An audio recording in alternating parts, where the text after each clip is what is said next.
4 ஆண்டுகள் இம்மாநிலத்தை மட்டுமல்ல இந்தியாவையே வழிநடத்திய திராவிடம் 5ஆம் ஆண்டில் அடியெடுத்து வைக்கிறது. திக்கெட்டும் பரவட்டும் திராவிடம். Meenakshi Faculty of Yoga Science and Therapy, BSc and MSc Yoga. Apply now. வந்தாச்சு தி சென்னை சில்க்ஸின் mega combo sale, summer chill out sale. IBC Tamil நேயர்களுக்கு வணக்கம். இன்றைய சிறப்பு நேர்காணலில் நம்மோடு இணைந்திருக்கிறார் பாட்டாளி மக்கள் கட்சியின் வழக்கறிஞர் பாலு அவர்கள். வணக்கம் சார். வணக்கம். மிக பிரம்மாண்டமான ஒரு மாநாட்டை நடத்தி முடிச்சிருக்கீங்க.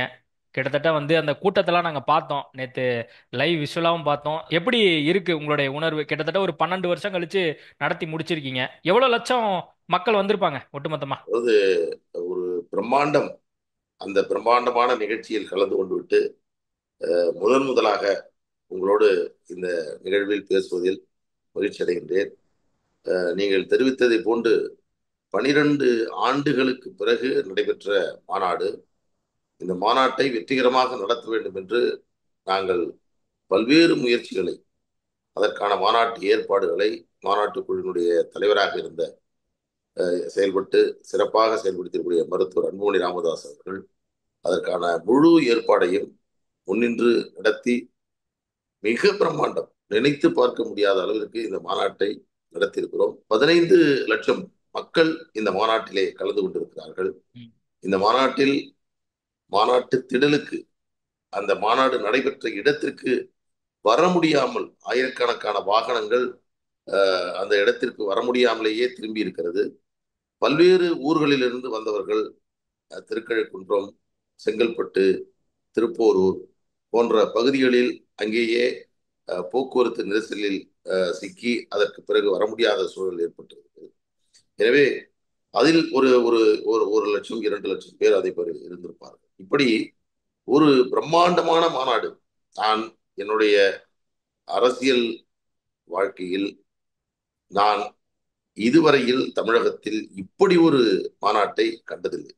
அது எந்த இயக்கமும். இதற்கு முன்பு நாங்கள் சித்ரா முழுநிலவு வன்னியர் இளைஞர் பெருவிழா மாநாட்டை மகாபலிபுரத்தில் நடத்தியிருக்கிறோம்.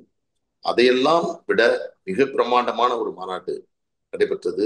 அந்த மாநாடு பல்வேறு ஒரு தொழில்நுட்பங்களோடு, புதிய தொழில்நுட்பங்களை எல்லாம் பயன்படுத்தி அந்த மாநாட்டை நடத்தியிருக்கிறோம். எங்கள் கட்சியினுடைய நிறுவனர் மருத்துவர் ஐயா அவருடைய வழிகாட்டுதலின்படி இந்த மாநாடு நடைபெற்றிருக்கிறது.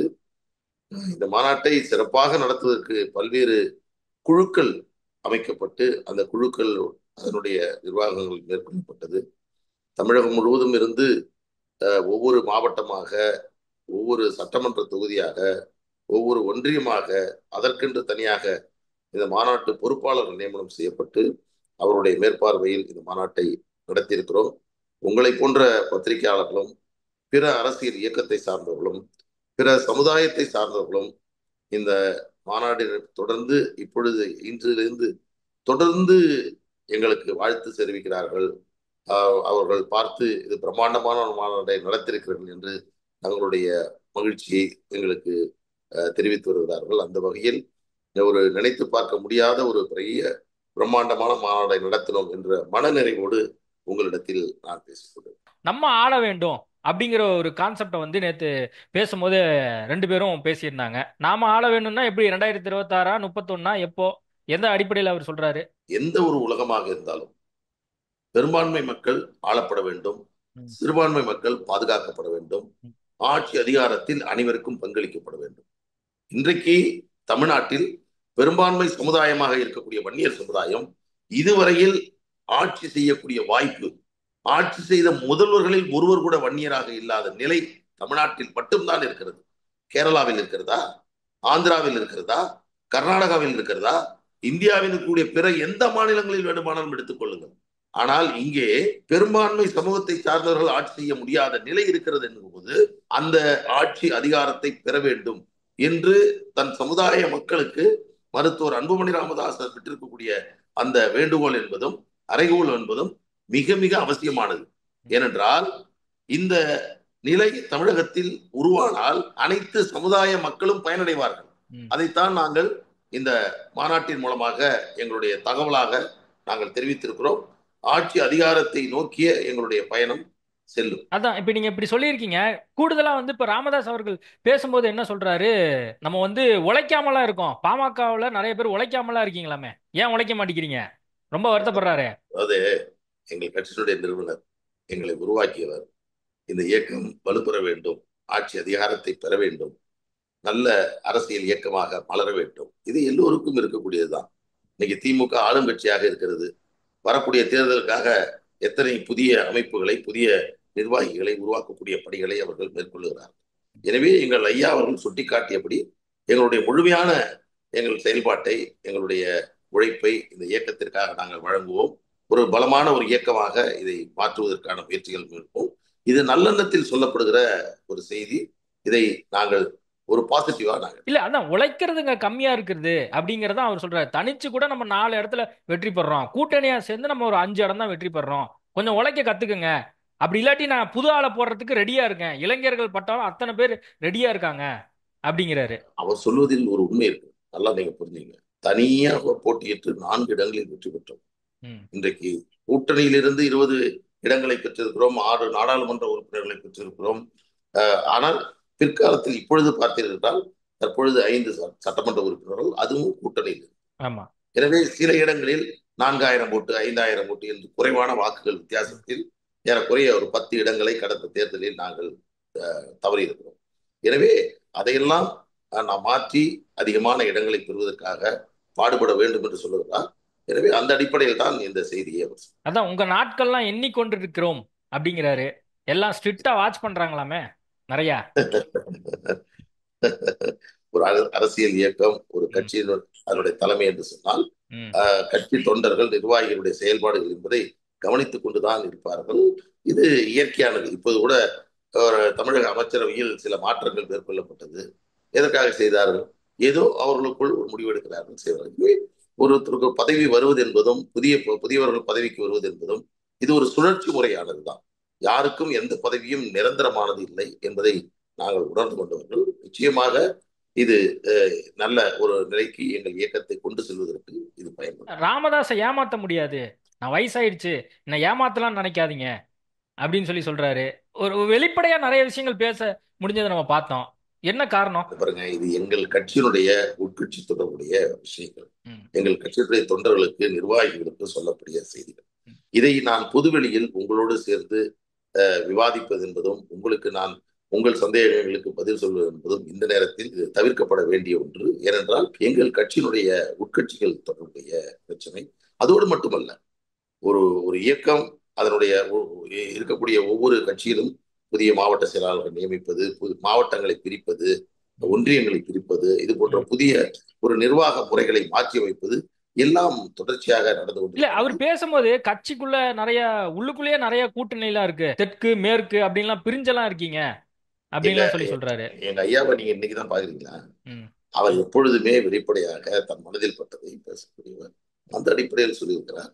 எனவே இதை நீங்கள் பெரிதுபடுத்தலாம். இல்ல, நீ காலையில இருந்து ஒரு சில நியூஸ் சேனல்ல நானுமே பார்த்தேன், நீங்களும் கண்டிப்பா பார்க்க நேர்ந்திருக்கும். அன்புமணி ராமதாஸுக்கும் இன்னும் பிரச்சனை முடியல போல இருக்கே அப்படின்லாம் செய்திகள் போடுறாங்க. இல்ல, அந்த மாநாட்டுல ரொம்ப வெளிப்படையா தெரியுது அப்படிங்கிறாங்க. இது போன்ற இந்த உரையாடலை, இந்த விவாதத்தை நடத்துவது என்பது பொருத்தமற்றது, தேவையற்றது. ஏனென்றால் பல லட்சம் மக்கள் கூடிய மாநாடு, தமிழகத்தினுடைய முக்கியமான பிரச்சனைகளை விவாதித்த மாநாடு, தமிழக அரசு வன்னியர் சமுதாயத்திற்கு துரோகம் இழைத்தது என்று சொல்லிய மாநாடு, தமிழ்நாட்டில் ஒரு ஆட்சி மாற்றத்தை ஏற்படுத்த வேண்டும் என்று சொல்லிய மாநாடு, 12 ஆண்டுகளுக்கு பிறகு நடத்தப்பட்ட இந்த மாநாடு. அதிலும் குறிப்பாக நீங்கள் ஒன்றை யோசித்து பாருங்கள். நேற்றைய தினம் இந்த மாநாடு நடத்தினோம். அதற்கு முன்பாக இதற்கு தடை விதிக்க வேண்டும் என்று வழக்கை போட்டார்கள். அதையெல்லாம் மீட்டெடுத்துதான் இந்த ஒரு சிறு அசம்பாவிதங்கள் கூட நடைபெறாமல் கட்டுக்கோப்பாக இராணுவ கட்டுப்பாடோடு மிக அற்புதமாக இந்த மாநாடு என்பது நடத்தி முடிக்கப்பட்டது. அன்புமணி ராமதாஸ் அவர்கள் மாநாட்டு மேடையினுடைய தன்னுடைய இருக்கையில் 20 நிமிடங்கள் மட்டும்தான் அமர்ந்திருந்தார். 5 மணி நேரம் மாநாடு நடைபெற்றது. பம்பரமாக சுற்றினார். மேடையில இருந்து ஒவ்வொரு இடமாக சென்று அடுத்த நிகழ்ச்சி என்ன, அடுத்த நிகழ்வு என்ன, அடுத்து என்ன செய்ய வேண்டும், ஒவ்வொருவருக்கும் தன்னுடைய சுற்றறிக்கையை, தன்னுடைய செய்திகளை பரிமாறிக்கொண்டிருந்தார். மேடையில இருக்கின்ற பொழுது வ- அந்த மாநாட்டு மேடையில் எதிரிலே அமர்ந்திருக்கக்கூடிய தொண்டர்கள் சிலர் உற்சாகத்தில் சத்தம் போறாங்கன்னா அந்த இடத்திற்கு சென்றார். இப்படிப்பட்ட ஒரு தலைவரை நாம் இதுவரையில் பார்த்திருக்கவே முடியாது. ம். களத்திலே நின்று ஒவ்வொரு தொண்டனையும் பார்த்து அதான் மேல அதெல்லாம் நம்ம பார்த்தோம் உட்கார்ந்திருப்பாரு. சார். அதெல்லாம் நம்ம மறுக்கறது இல்ல. முன்வரிசையில ஆனா ஆனா முன்வரிசையில காலையில உட்கார்ந்து இருந்து இந்த மாதிரி செய்திகள் இல்ல வந்து நம்ம இல்ல இல்ல மெயின் நான் அதான் ஸ்ட்ரீம்ல சொல்றேன். பாக்குறோம். பிரதானமான எங்களுடைய நோக்கத்தினுடைய பாதையை, அந்த நோக்கத்தை திசை மாற்றுவதற்கு, மடை மாற்றுவதற்காக செய்யக்கூடிய இந்த சிறு சிறு செய்திகளுக்கு நாம் முக்கியத்துவம் தர தேவையில்லை. இது தயாரிக்கப்பட்டவை. ம். இந்த நீங்கள் சொல்லக்கூடிய இந்த செய்திகள் எல்லாம் உருவாக்கப்பட்டவை. மிக பேசப்பட வேண்டிய பிரச்சனைகளுடைய நோக்கத்தை திசை மாற்றம் செய்வதற்காக செய்யக்கூடிய இந்த விஷயங்களுக்கு முக்கியத்துவம் தர தேவையில்லை. எங்களுடைய லட்சியம் என்பது சாதிவாரி கணக்கெடுப்பு நடத்தப்பட வேண்டும், சமூக நீதியை முழுமையாக அமல்படுத்த வேண்டும், தமிழ்நாட்டில் இருக்கக்கூடிய வட மாவட்டங்களுடைய ஒட்டுமொத்த மக்களுடைய வாழ்க்கையை முன்னேற்ற வேண்டும். அன்புமணி ராமதாஸை போன்ற ஒரு அரசியல் தலைவர் தமிழ்நாட்டில் ஆட்சி அதிகாரத்தை பெற வேண்டும். ஒன்றை சொன்னார், நாங்கள் நிலம் கொடுக்கிறோம் என்று சொன்னால் அந்த நிலத்தின் உரிமையாளர்களை அந்த நிறுவனத்தினுடைய உரிமையாளராக மாற்றுவோம், அவர்களுக்கு அதிலிருந்து மாத ஊதியமாக அவர்களுக்கு வழங்குவோம், லாபத்தில் பங்கை தருவோம் என்று சொல்லியிருக்கக்கூடிய செய்தி பெரும் விவாதமாக மாறியிருக்கிறது. இப்படி ஆக்கப்பூர்வமான காரியங்களை நாங்கள் பேசியிருக்கிறோம். அதை நிறைவேற்றுவதுதான் எங்களுடைய லட்சியமாக இருக்கு. கூட்டணி குறித்து வந்து நான் முடிவு பண்ணிக்கிறேன் அப்படிங்கிறதுமே ராமதாஸ் அவர்கள் சொன்னாரு.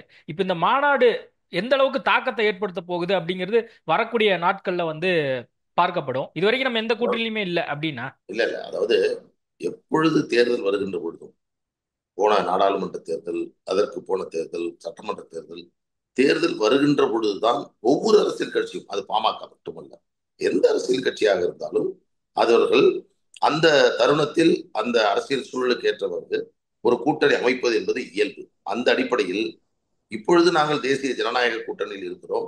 தேசிய ஜனநாயக கூட்டணியில் இப்போது அதிமுக மீண்டும் அவர்கள் இணைந்திருக்கிறார்கள். வரக்கூடிய தேர்தலில் யாருடன் கூட்டமைப்பது, அந்த கூட்டணி எப்படி உருவாக்குவது என்பது குறித்து உரிய நேரத்தில் எங்கள் கட்சியின் நிறுவனரும் எங்கள் மருத்துவர் அன்புமணி ராமதாஸ் அவர்களும் அவர்கள் முடிவு செய்து அந்த முடிவை வெளிப்படுத்துவார்கள். அந்த நேரத்தில் தான் கூட்டணி குறித்த முடிவு என்பது வெளிவரும். அதான் ஒரு பக்கம் மனநிறைவு. அது மட்டும் இல்லாம நம்ம பல கட்சிகளுக்கு வந்து அழைப்பெல்லாம் கொடுத்திருந்தோம், இன்க்ளூடிங் வந்து திருமாவளவன் போன்றவர்களுக்கெல்லாம் அழைப்பு கொடுத்திருந்தோம். மற்ற கட்சி தலைவர்களை பெருசா பார்க்க முடியலையே. அதுல எதுவும் ஒரு மனக்குறைவு அல்லது வருத்தம் எதுவும் உண்டா பாமகவுக்கு? இல்ல இல்ல அதாவது இந்த மாநாடை பொறுத்தவரையில் ஒட்டுமொத்தமாக வன்னியர் சமுதாயத்தை சார்ந்த தலைவர்கள், வன்னியர் சமுதாய மக்கள் கலந்து கொள்ள வேண்டும் என்று விரும்பினோம். ஆனால் அதே வேளையில் இந்த மாநாடு எதற்காக நடத்தப்படுகிறது, இந்த மாநாட்டினுடைய நோக்கம் என்ன, எல்லா தலைவர்களிடம், நீங்கள் சொல்லுவது அரசியல் தலைவர்கள், நாங்கள் பல சமுதாய தலைவர்களுக்கே அழைப்பிதழ் கொடுத்திருக்கிறோம், பல்வேறு அரசியல் தலைவர்களுக்கு அழைப்பிதழ் கொடுத்திருக்கிறோம். அதற்கு காரணம் இந்த மாநாடு நடைபெறுகிறது என்பதற்கான ஒரு நல்லிணக்கத்தை, எங்களுடைய ஒரு சகோதர ஒரு உணர்வை அவர்களுக்கு வெளிப்படுத்தும் வகையில் இந்த மாநாட்டுக்கான அழைப்பிதழை அவர்களுக்கு கொடுத்திருந்தோம். உள்ளபடியே இந்த மாநாடு அழைக்கப்பட்டிருந்தால் அவர்களை பேச வைக்க வேண்டும். அப்பொழுது பேசுகின்ற பொழுது அந்த நேர நெருக்கடிகள் ஏற்படும். எனவேதான் இந்த மாநாட்டை முழுக்க முழுக்க 12 ஆண்டுகளுக்கு பிறகு நடத்தக்கூடிய காரணத்தினால் முழுக்க இந்த வன்னியர் சமுதாயத்தினுடைய மேம்பாடு, வளர்ச்சி, இது குறித்து பேச வேண்டும் என்பதற்காகத்தான் பேசணும். அந்த வகையில் இந்த மாநாட்டிற்கு மலர் வெளியிட்டிருக்கிறோம். அந்த மலரில் பல்வேறு அரசியல் தலைவர்கள், பல்வேறு சமுதாயத்தை சார்ந்த தலைவர்கள் வாழ்த்து தெரிவித்து அவருடைய வாழ்த்து கடிதங்களை எங்களுக்கு அனுப்பியிருக்கிறார்கள். எனவே எங்களுக்கு இது ஒரு மன நிறைவான மாநாடு. அவர்களை அடுத்து வரக்கூடிய மாநாடுகளில் நேரில் அழைப்போம். அதற்கான வாய்ப்புகளை எதிர்காலத்தில் நாங்கள் அமைத்துக் கொள்வோம். ஓகே, இந்த மாநாட்டினுடைய நோக்கம் வந்து எப்ப நிறைவேறும் அப்படிங்கிற ஒரு பிரதான கேள்வி இருக்கு. ஒண்ணு வந்து ஜாதிவாரி கணக்கெடுப்பு குறித்து நீங்களும் வந்து மாநாட்டில் பேசியிருந்தீங்க. எத்தனை ஐஏஎஸ் அதிகாரிகள் வந்து நம்ம சமுதாயத்தில் இருக்கிறாங்க அப்படிங்கிற விஷயம் குறித்து நீங்க குறிப்பிட்டு சொன்னீங்க. ராமதாஸ் அவர்கள், அன்புமணி ராமதாஸ் அவர்கள் எல்லாம் குறிப்பிட்டு சொன்னதையும் நம்ம பார்த்தோம். ரெண்டாவது சமூக நீதி, இந்த ஆட்சியை பற்றியான அந்த விமர்சனங்கள், இந்த ரெண்டு விஷயம் வந்து இப்போ பிரதானமா இப்போ தமிழ்நாட்டில் பேசுபொருளாகவும் மாறி இருக்கு. இந்த ஜாதிவாரி கணக்கெடுப்பு இதுவரைக்கும் தமிழ்நாடு அரசாங்கம் நடத்தப்படலை அப்படிங்கிறது தொடங்கி ஏற்கனவே வன்னிய சமுதாய மக்கள் என்னென்ன மாதிரியான விஷயங்கள்ல தமிழ்நாட்டு நலன் சார்ந்து பங்கேற்றிருக்கிறாங்க, இந்த அரசியல் தாண்டி மற்ற விஷயங்கள்ல அப்படிங்கிறதெல்லாம் அந்த மாநாட்டில் பேசப்பட்டிருந்தது. அந்த மாநாட்டுடைய நோக்கம் எப்ப நிறைவேறும்? உடனடியாக நிறைவேறினா ரொம்ப மகிழ்ச்சி. ஆனால் அது எப்பொழுது நிறைவேறும் என்று சொன்னால், வன்னியர் சமுதாயத்திற்கு மட்டுமல்ல, தமிழகத்தில் இருக்கக்கூடிய பிற பிற்படுத்தப்பட்ட, ஒடுக்கப்பட்ட பெரும்பான்மை சமூகங்களுக்கான அரசியல் மற்றும் சமூக நீதி கொடுக்க வேண்டும், அவர்கள் அந்த சமூக நீதியை பெற வேண்டும் என்ற சிந்தனை கொண்டவர்கள் இந்த நாட்டை ஆளுகின்ற பொழுதுதான் இது சாத்தியமாகும். இதில் மிகப்பெரிய ஒரு அரசியல் பின்னணியை நீங்கள் பார்க்க வேண்டும். தமிழ்நாட்டில் எடுத்துக்கொண்டால் தனிப்பெரும் சமுதாயம் வன்னியர் சமுதாயம். தமிழ்நாட்டில் இருக்கக்கூடிய மக்களில் மிக பெரும்பான்மையான மக்களை கொண்ட சமுதாயம் இந்த வன்னியர் சமுதாயம். இது ஒரு விவசாய குடிகளாக இருக்கிறார்கள். வட மாவட்டங்களில், தமிழகத்தினுடைய வட மாவட்டங்களில் பெரும்பான்மையாக நிறைந்திருக்கக்கூடிய இந்த மக்கள் போதிய கல்வி அறிவு இல்லை, அரசு வேலைவாய்ப்பு இல்லை, பொருளாதாரத்தில் உயர்ந்த நிலையில் இல்லை. இன்றைக்கும் இந்த மக்கள் வறுமையிலும் ஏழ்மையிலும் விவசாய கூலிகளாகவும் ஒரு நாளைக்கு ஒருவேளை உணவு உண்ணக்கூடியவர்களாகவும், தாங்கள் இருக்கக்கூடிய வீடு குடிசை வீடுகள் என்று சொன்னாலும் அதன் அருகில் ஆடுகள் மாடுகள் போன்ற அந்த மிருகங்களோடு அவர்கள் வாழக்கூடிய அந்த சூழ்நிலையில் இந்த மக்கள் மேம்படுத்த வேண்டும், உயர்வு பெற வேண்டும். இதற்காக பல்வேறு முயற்சிகள் தமிழ்நாட்டில் மேற்கொள்ளப்பட்டிருந்தாலும் இந்த ஆட்சி, திராவிட முன்னேற்ற கழகத்தினுடைய ஆட்சி வந்த பிறகு இந்த சாதிவாரி கணக்கெடுப்பை நடத்தி அதன் மூலமாக வன்னியர்களுக்கு உரிய இடஒதுக்கீட்டை வழங்குங்கள் என்று நாங்கள் கேட்டோம். எங்கள் கட்சியினுடைய நிறுவனர் மருத்துவர் ஐயா அவர்களும் மருத்துவர் அன்புமணி ராமதாஸ் அவர்களும் தமிழக முதலமைச்சரை பல்வேறு தருணங்களில் சந்தித்து இதை தாருங்கள், செய்யுங்கள் என்று சொன்னோம். நீங்கள் கவனித்திருப்பீர்கள், மருத்துவர் அன்புமணி ராமதாஸ் அவர்கள் பேசுகின்ற பொழுது மிக கவனமாக சொன்னார். முழுமையாக இந்த கட்சி எதையும் செய்யவில்லை, தமிழக முதலமைச்சர் எங்களுக்கு எதையும் வழங்கவில்லை என்று சொன்னார். ஆனால் தமிழக முதலமைச்சர் வன்னியர் சமுதாயத்திற்கு துரோகம் இழைத்திருக்கிறார், நம்பிக்கை துரோகம் செய்திருக்கிறார் என்ற வார்த்தையை அன்புமணி ராமதாஸ் அவர்கள் பயன்படுத்தினார். இதற்கு உரிய பதிலை திராவிட முன்னேற்ற கழகம் வழங்க வேண்டும். இல்ல, இந்த இடத்துல நீங்க துரோகம் செஞ்சிருக்காங்க அப்படின்னு நீங்க சொல்றீங்கல்ல, எப்படி இந்த இடத்துல துரோகம் அப்படிங்கிற ஒரு விஷயம் வருது? ஒரு இடத்துல இந்த அரசாங்கம் குறித்து ஒரு விமர்சனத்தை அன்புமணி ராமதாஸ் வைக்கிறாரு, இன்னொரு இடத்துல மோடிக்கு பாராட்டு தெரிவிக்கிறாரு. பாஜகவினுடைய நிலைப்பாடு என்னவா இருக்கு அப்படின்னா, ஜாதிவாரி கணக்கெடுப்பு வந்து மத்திய அரசாங்கம் தான் நடத்தணும் அப்படின்னு அவங்க சொல்றாங்க. அப்ப இந்த இடத்துல அன்புமணி ராமதாசனுடைய கருத்தே வந்து இந்த இடத்துல ஒரு பக்கம் திமுக விமர்சிக்கிற மாதிரியும் இன்னொரு பக்கம் பாஜகவை புகழ்ற மாதிரியும் இருக்கேன். சாதிவாரி கணக்கெடுப்பு தொடர்பாகவும் 10.5 வழக்குக்கு பிறகு நடைபெற்ற தமிழக அரசினுடைய நடவடிக்கைகள் தொடர்பாகவும் நீங்கள் கவனித்தால், அதை திரும்பி பார்த்தால் எவ்வளவு பெரிய துரோகத்தை இந்த மக்களுக்கு திராவிட முன்னேற்ற கழகம் செய்திருக்கிறது என்பதை புரிந்து கொள்ள வேண்டும். 2 விஷயம். உச்சநீதிமன்றம் தீர்ப்பு வழங்கிவிட்டது. தீர்ப்பு வழங்கியதற்கு பிறகு வன்னியர்களுக்கு உள்ஒதுக்கீடை தாருங்கள் என்று நாங்கள் அவரிடம் செல்லுகின்ற பொழுது அப்பொழுது சொன்னார்கள், இதையெல்லாம் நடந்த நிகழ்வுகள். அப்பொழுது நீதிபதி தணிகாச்சலம் அவர்கள் தமிழ்நாடு பிற்படுத்தப்பட்ட ஆணையத்தினுடைய தலைவராக இருந்தார். அவர் மீது சில விமர்சனங்களை உச்சநீதிமன்றம் அந்த வழக்கிலேயே வைத்திருந்தது. அவர் மீண்டும் ஒரு பரிந்துரையை செய்து வன்னியர்களுக்கு இடஒதுக்கீடு கொடுத்தால் அது மீண்டும் நீதிமன்றத்தால் கேள்வி எழுப்பக்கூடும் என்று சொல்லி, அதன் காரணமாகவே அவருக்கு இன்னும் பதவி காலம் இருந்தாலும் கூட அவர் இது தொடர்பாக அவரிடத்தில் பேசுகின்ற பொழுது அவர் தானாக முன்வந்து இந்த சமுதாயத்திற்கு ஒரு நல்லது நடப்பதற்கு நான் குறுக்கிட விரும்பவில்லை, தடையாக இருக்க விரும்பவில்லை என்று சொல்லி அவர் ராஜினாமா செய்தார். அதற்கு பிறகுதான் நீதிபதி பாரதிதாசன் அவர்கள் இந்த பிற்படுத்தப்பட்ட ஆணையத்தினுடைய தலைவராக நியமனம் செய்யப்பட்டார். பிற்படுத்தப்பட்ட ஆணையத்தின் தலைவராக நியமிக்கப்பட்டது 2022 ஜனவரி மாதம். வன்னியர்களுக்கு உள்ஒதுக்கீடு வழங்குவது தொடர்பாக அதற்கான தரவுகளை திரட்டி 3 மாதத்தில் அரசாங்கத்திடம் கொடுக்க வேண்டும் என்று முதல் அரசாணை, டேர்ம்ஸ் ஆஃப் ரெஃபரன்ஸ் போடப்பட்டு பிற்படுத்தப்பட்ட ஆணையத்திற்கு அனுப்பப்பட்டது. 3 மாதம் என்பதே அதிகம் என்று நாங்கள் முறையிட்ட போது, எவ்வளவு விரைவில் அது கிடைக்கிறதோ அது வந்தவுடன் ஒரு சிறப்பு சட்டமன்றத்தை கூட்டி உங்களுக்கு இந்த இடஒதுக்கீடை வழங்குகிறோம் என்று மரியாதைக்குரிய தமிழக முதலமைச்சர் ஸ்டாலின் அவர்கள், மருத்துவர் அன்புமணி ராமதாஸ் அவர்கள் நாங்கள் எல்லாம் செல்லுகின்ற பொழுது எங்களிடத்தில் அதை சொன்னார். சொன்னாரா இல்லையா? இல்ல சொன்னது இந்த உண்மைதான். இல்ல சமுதாயத்தை சொன்னது ஒரு ரொம்ப ஒரு உண்மை. நிமிஷம் இல்ல ஒரு நிமிஷம் உண்மைதான் சார். அதை நான் மறுக்கவே இல்ல. இருங்க ஒரு நிமிஷம், நான் முடிச்சிடறேன். ஒரு தனியாக ஒரு டேர்ம்ஸ் ஆஃப் ரெஃபரன்ஸ் போடப்பட்டு அதற்கு பிறகு அது 3 மாதம் 6 மாதம் 3 மாதம் என்று 4 ஆண்டுகளை இன்றைக்கு இந்த அரசு கடந்திருக்கிறது. வேகமாக செயல்படுவது போன்று செயல்பட்டு பிறகு அதை அப்படியே கிடப்பில் போட்டு பிற்படுத்தப்பட்ட ஆணையத்திற்கு தமிழக அரசு ஒரு அரசாணை போட்டு தரவுகளை திரட்டி 3 மாதத்தில் கொடுங்கள் என்று சொன்ன தமிழக அரசுக்கு அப்பொழுது தமிழக அரசிற்கு அதிகாரம் இல்லை என்பது அப்பொழுது தெரியாதா? அதிகாரம் இல்லை என்று தெரிந்திருந்தால் இப்படி ஒரு அரசாணையை எப்படி ஒரு அரசு போட முடியும்? 2 மாறுபட்ட நிலைப்பாட்டை தமிழக அரசு மேற்கொண்டிருக்கிறது. துவக்கத்தில் நல்லா சொல்ல உங்களுக்கு ஞாபகப்படுத்துறேன். துவக்கத்தில் அந்த செகண்டரி டேட்டா என்று சொல்வார்கள். நாங்கள் குறிப்பிட்டதை போன்று அவர்கள் சொன்னார்கள், குரூப் 4 குரூப் 3 போன்ற பதவிகளில் வன்னியர்கள் 10.5 விட கூடுதலாக இருக்கிறார்கள். எனவே இது உங்களுக்கு ஆபத்தாக முடியும், உங்களுக்கு கிடைக்கக்கூடிய வாய்ப்புகள் குறையும் என்று சொன்னார். அப்பொழுது நாங்கள் எடுத்து காண்பித்தது, இந்த அரசினுடைய கொள்கை முடிவை, ஆட்சி அதிகாரத்தை செயல்படுத்தக்கூடிய இடத்தில் இருக்கக்கூடிய முதன்மை செயலாளர்கள், அரசு IAS அதிகாரிகள், அவர்களில் தமிழ்நாட்டில் 4.8% மட்டும்தான் வன்னியர்கள் இருக்கிறார்கள். எனவே இது அவசியம் தேவை என்று நாங்கள் அதை முறையிட்டோம். கேரளாவில் எடுத்துக்கொண்டால் குரூப் 1க்கு 1%, குரூப் 2 குரூப் 3க்கு வேறு சதவீதம். ஏனென்றால் அந்தந்த துறைகளில் அந்த குரூப் 1ல குறைவாக இருக்கிறார்கள் என்றால் அதற்கு 8% அல்லது இல்லை என்றால் 7%. இப்படி மிக நுணுக்கமாக அங்கே இடஒதுக்கீடு என்பது கேரளாவில் வழங்கப்பட்டது.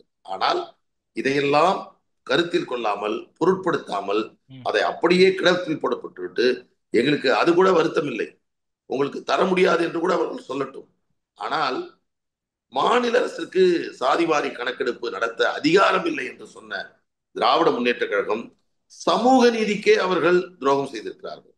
நான் இதை அழுத்தமாக சொல்லுகிறேன். இந்தியாவின் பல்வேறு மாநிலங்களில் சாதிவாரி கணக்கெடுப்பு என்பது நடத்தப்பட்டிருக்கிறது. ஒரு நாட்டினுடைய மக்களுடைய மேம்பாட்டிற்கு சமூக நீதியை அமல்படுத்த வேண்டும் என்று சொன்னால் சாதிவாரி கணக்கெடுப்பு நடத்தப்பட்டால் மட்டும்தான் முடியும். நான் இப்படி சொல்லுகிறேன், தேசிய அளவில் சாதிவாரி கணக்கெடுப்பு எடுத்து விடுகிறார் என்று கூட வைத்து விடுங்கள். அதை மட்டுமே வைத்துக் கொண்டு தமிழ்நாட்டில் இங்கு இருக்கக்கூடிய பிற்படுத்தப்பட்ட, மிக பிற்படுத்தப்பட்ட, தாழ்த்தப்பட்ட சமூகத்திற்கு உரிய உள்ஒதுக்கீடை வழங்கிவிட முடியுமா? இந்த மாநிலத்திற்கான மக்களுடைய ஒவ்வொரு குறிப்பிட்ட பிரிவினுடைய நிலை என்ன என்பதை அறிய வேண்டும் என்று சொன்னால் அதை விட கூடுதலான தகவல்களை தமிழக அரசு திரட்ட வேண்டும். அப்போ பாமகவுடைய புரிதல் அடிப்படையில் பார்க்கும் பொழுது தேசிய அளவுல ஜாதிவாரி கணக்கெடுப்பு நடக்கணும், மாநில அளவுலயும் நடக்கணும். 2 பக்கம் நடத்தினா மட்டும்தான் எக்ஸாக்டா யார் யாருக்கு எவ்வளவு போகணும் அப்படிங்கிறது நம்ம வெளிப்படையா தெரிஞ்சுக்க முடியும்னு நினைக்கிறீங்க? 100%. ஏன்னா இந்தியாவிற்கே 69-50 தாண்டி 69 விழுக்காடு இடஒதுக்கீடை கொடுத்த மாநிலம் தமிழ்நாடு. இந்த 69 விழுக்காடு இடஒதுக்கீடும் நீ சட்டநாதன், அம்பாசங்கர், நீதியரசர் ஜனார்தனம் அவருடைய பரிந்துரை அடிப்படையில் தான் கொடுக்கப்பட்டிருக்கிறது. இந்த 3மே தமிழ்நாடு பிற்படுத்தப்பட்ட ஆணையத்தினுடைய தலைவர்கள். இங்கு கொடுக்கப்பட்டிருக்க 69 விழுக்காடு இடஒதுக்கீடுமே தமிழக பிற்படுத்தப்பட்ட ஆணையத்தினுடைய பரிந்துரையால் வழங்கப்பட்டிருக்கிறது. புரிஞ்சுக்கணும் முதல்ல நீங்க. இல்ல ஓகே சார், அது நிறைய நம்ம பேசியாச்சு. நான் என்ன கேக்குறேன், இப்ப திமுக நிலைப்பாடு பற்றி நீங்க சொல்றீங்களே, நான் என்ன கேக்குறேன், இப்ப கலைஞர் இருந்திருந்தா உடனே நிறைவேற்றி கொடுத்திருப்பாரு அப்படின்னு அன்புமணி ராமதாஸ் அந்த மேடையில பேசுறாரு. நேத்து சொல்லி இன்னைக்கு உடனடியா இம்ப்ளிமெண்ட் பண்ணிருப்பாரு. அப்படியெல்லாம் இல்ல. அப்ப நம்மளுக்கு கலை யதார்த்தம் என்னவா இருக்குங்கிறது நம்ம எல்லாருக்குமே தெரியும்ல. மத்திய அரசாங்கம் அனுமதி கொடுக்கணும். அப்படியும் ஒருவேளை நம்ம தனிப்பட்ட முறையில எடுத்தாலுமே கூட அதை மத்திய அரசாங்கத்தினுடைய ஒரு அனுமதியும் பெற வேண்டும் அப்படிங்கிற சூழல்லாம் இருக்குல்ல இடஒதுக்கீடு. அதாவதுங்க சார், சங்கரநாயகன் சார், நான் உங்கள்கிட்ட ரொம்ப பணிவோட கட்டுக்கிறேன். இது நீண்ட காலமாக இந்த சமூக நீதியுடைய பிரச்சனையில், இந்த சட்ட போராட்டத்தில் நாங்கள் ஈடுபட்டு கொண்டிருக்கிறோம். கற்பனையின் அடிப்படையில், யதார்த்தத்துக்கு விரோதமாக, உண்மைக்கு எதிராக ஒரு களம் இங்கே அமைக்கப்பட்டிருக்கிறது. அதை புரிந்து கொள்ளுங்கள். எந்த மாநில அரசு நடத்துவதற்கு தடை இருக்கிறது? 2008ஆம் ஆண்டு statistics act, Indian statistics act சட்டத்தின்படி ஒரு மாநில அரசு சாதிவாரி கணக்கெடுப்பை தரவுகளை திரட்ட முடியும், அனைத்து விவரங்களையும் பெற முடியும். அதற்கு எந்த தடையும் இல்லை. பீகார் மாநிலத்தில் எடுத்தார்கள், தடை செய்யப்பட்டதா? தவறான தகவலை சட்டமன்றத்தில் தமிழக முதலமைச்சர் சொன்னார், அதற்கு தடை விதிக்கப்பட்டிருக்கிறது. எந்த நீதிமன்றம் தடைத்தது? உச்ச நீதிமன்றம் சொன்னார்கள். உச்சநீதிமன்றத்திலும் அந்த வழக்கு தடை விதிக்கப்படவில்லை. எனவே அதை தொடர்ந்துதான் கர்நாடகாவில் எடுத்திருக்கிறார்கள், இங்க இருக்கக்கூடிய தெலுங்கானாவில் எடுத்திருக்கிறார்கள், பிற மாநிலங்களில் இதற்கான சாதிவாரி கணக்கெடுப்பு என்பது நடத்தப்பட்டிருக்கிறது. இந்த சூழல்ல தான் மோடி அவர்களை அன்புமணி ராமதாஸ் அவர்கள் பாராட்டியது, அவர் செய்த காரியத்திற்கு வாழ்த்து தெரிவித்தது அவசியமானது, தேவையானது. சுதந்திரம் அடைந்ததிலிருந்து இந்தியாவில் சாதிவாரி கணக்கெடுப்பு என்பதை நடத்தப்படவே இல்லை. காங்கிரஸ் பல ஆண்டுகள் மத்தியிலே ஆட்சியில் இருந்திருக்கிறது. திராவிட முன்னேற்ற கழகம் பல ஆண்டு அதில் கூட்டணியில் இடம்பெற்றிருக்கிறது. அப்பொழுதெல்லாம் சாதிவாரி கணக்கெடுப்பு நடத்தக்கூடிய வாய்ப்புகள் இருந்த பொழுதும் அதை நடத்துங்கள் என்று எங்கள் கட்சி மீண்டும் மீண்டும் வலியுறுத்திய போதும் அதையெல்லாம் தவிர்த்து இன்றைக்கு பாட்டாளி மக்கள் கட்சியினுடைய நிறுவனர் மருத்துவர் ஐயா அவர்கள் கொடுத்த அழுத்தம், தொடர்ச்சியாக சொல்லி வந்ததின் அடிப்படையில் இந்த முடிவை மத்திய அரசு மேற்கொள்ளுது என்று சொன்னால் இது சரித்திர முக்கியத்துவம் வாய்ந்தது. அதான் இப்போ பாஜக அழுத்தம் கொடுக்குது, திமுக அழுத்தம் கொடுக்குது, காங்கிரஸ் அழுத்தம் கொடுக்குது, மற்ற மாநில இருக்கக்கூடிய மற்ற முதலமைச்சர்கள் அழுத்தம் கொடுக்குறாங்க. அதன் அடிப்படையில இந்தியா முழுவதும் நாங்க ஜாதிவாரி கணக்கெடுப்பு நடத்துறோம் அப்படின்னு அவங்க சொல்லியிருக்காங்க. அவங்களுக்கு நம்ம ஒரு டேக் ஆவனா கொடுக்கறதுக்கு என்ன விஷயம் என்ன இருக்கு? இல்ல, நான் அதனாலதான் சொல்றேன் அவங்கள நாங்க பாராட்டுறோங்கிறோம். நீங்க மோடியை பாராட்டுறீங்க, திமுகவை திட்டுறீங்கிற மாதிரி நீங்க கேட்கறதுக்காக தான் இந்த தகவல் சொல்றேன். ஏன்னா மோடி அவர்கள் இதை நடத்துவோம் என்று ஒரு அமைச்சரவையோட தீர்மானம் நிறைவேற்றிய காரணத்தினால் அவர் பாராட்டப்படுகிறார். அதே வேளையில் தமிழகத்தில் இதை நடத்துவதற்கு காலம் தாழ்த்தி கொண்டு தவறான தகவல்களை வழங்கி கொண்டு தமிழக முதலமைச்சர் செய்வது என்பது ஒரு உண்மைக்கு புறம்பானது என்ற அடிப்படையில் தான் இந்த கருத்தை நாங்கள் முன்வைத்திருக்கிறோம். நிச்சயமா சொல்றேன், இன்னைக்கு நான் சொல்றேன், தமிழ்நாட்டுல தனியாக பிரத்யேகமாக தரவுகள் திரட்டப்படும். அம்பாசங்கர் ஆணையம் எம்ஜிஆரால் நியமிக்கப்பட்டது. அவர்தான் டோர் டு எனிமினேஷனை செய்தார், வீடு வீடாக சென்று தகவலை திரட்டினார். சட்டநாதன் ஆணையத்தை கலைஞர் அவர்கள் நியமனம் செய்தார். அதனால்தான் சொல்கிறோம், மாநிலத்திற்கு உரிமை இல்லை என்று கலைஞர் அவர்கள் உயிரோடு இருந்தார் சொல்லிருக்க மாட்டோம். ஓகே சார், நிறைய விஷயங்கள் குறித்து நம்ம பேசியிருக்கோம். தற்போதைய தகவலுக்கும் முதல் முறையா மாநாடு முடிஞ்சு நம்ம ஐபிசி தமிழுக்கு நீங்க நேர்காணல் கொடுத்திருக்கீங்க. ரொம்ப ஹார்ட்டாகவும் ரொம்ப ஸ்வீட்டாகவும் பேசியிருக்கீங்க. நேர்காணல் கொடுத்ததுக்கு மிக்க நன்றி. நன்றி, வணக்கம். 4 ஆண்டுகள் இம்மாநிலத்தை மட்டுமல்ல இந்தியாவையே வழிநடத்திய திராவிடம் 5ஆம் ஆண்டில் அடியெடுத்து வைக்கிறது. திக்கெட்டும் பரவட்டும் திராவிடம். Meenakshi Faculty of Yoga Science and Therapy, BSc and MSc Yoga. Apply now. வந்தாச்சு தி சென்னை சில்க்ஸின் mega combo sale, summer chill out sale.